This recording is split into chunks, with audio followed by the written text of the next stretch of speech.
Beloved bird, my fellow pilgrim winging, I hear thee singing as I sang above. Over 400 years ago, the adventurous Portuguese explorers who discovered and claimed Brazil for the crown of Portugal sailed into this picturesque harbor and called it Rio de Janeiro, or River of January, because they discovered it in the month of January, and they believed the beautiful inlet into which we now sail was the mouth of a river. As we pass within the shadow of this gigantic promontory, known as Sugarloaf, we wonder if the white men who first saw it could have dreamed that it was destined to become the mighty sentinel of an enchanted metropolis with a population of over 1 million inhabitants and a reputation of being the most magnificent city in the world.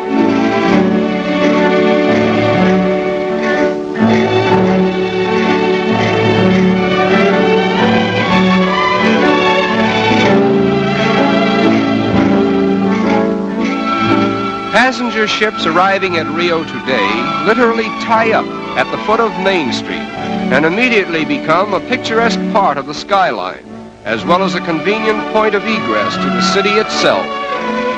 Rio de Janeiro is not a manufacturing city. Therefore, there is a preponderance of foreign goods on sale in all the smart shops. Nevertheless, foreign influence has not changed the strong allegiance which the Brazilians have for their native continent. They proudly proclaim themselves South Americans, and they very much resent the North Americans' alleged monopoly of the word American.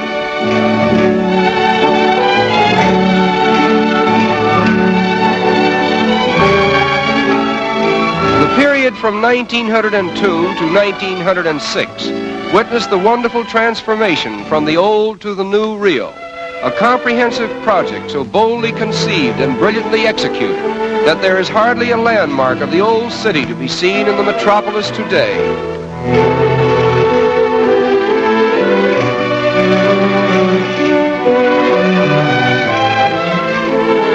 The most unique feature of the clean and spacious streets is the decorative mosaic work that adorns the sidewalks. Almost every block has a pavement with patterns so individual in design that one could find his way about the city by becoming familiar with them.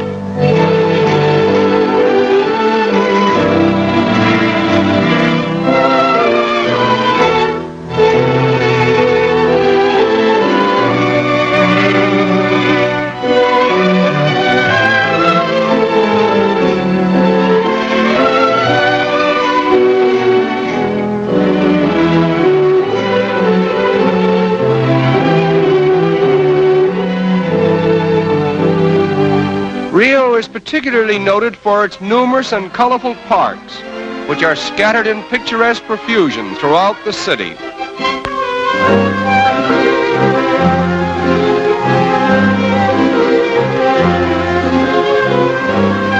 In 1808, the King of Portugal was forced by Napoleon to abandon his country and re-establish his throne in Brazil. When he arrived in Rio, he brought with him, among other things, the first tiny sprouts of the famous royal palms, which he planted here. It was decreed that only members of the royal family might have the privilege of cultivating this particular species of tree. But time and nature have overruled the regal command, and the royal palms that were meant to be the exclusive property of Portuguese royalty are now the common heritage of all Brazil. The outstanding landmark of Rio is Sugarloaf Mountain, and from whatever angle one may view it, it forms a most impressive picture.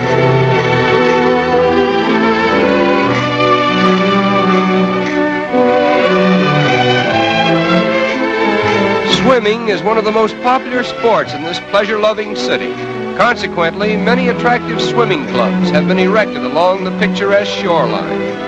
The architectural designs of these clubs are unusually distinctive, and many of them are actual reproductions of famous institutions in Spain and Portugal. Among the many fine boulevards in this city of splendor, the most beautiful is the Avenida Beira Mar, with its marble promenade encircling the waterfront for a distance of 5 miles.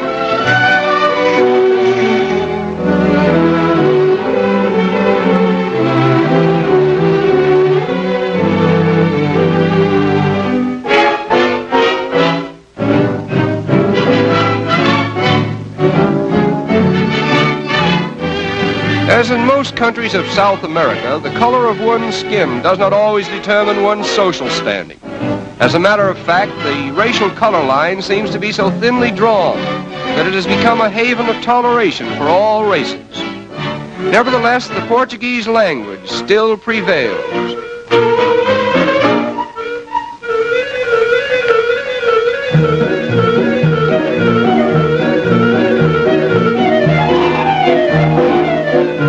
In the business districts of the city, there are a number of tiny shops where the more industrious young ladies of Rio earn their livelihood.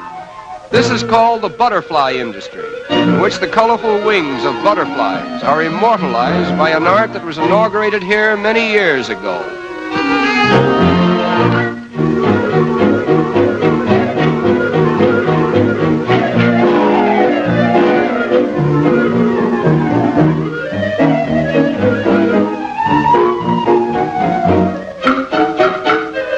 A design is first painted on glass, and the delicate butterfly wings, which have been carefully assorted for their best colors, are cleverly worked into the design and held in place by adhesive tape. Another layer of glass is finally placed over the tape, and the wings, thus preserved, will hold their lifelike colors indefinitely. There are over 700 different species of butterflies in Brazil, and they are much larger and more colorful than those of North America and Europe.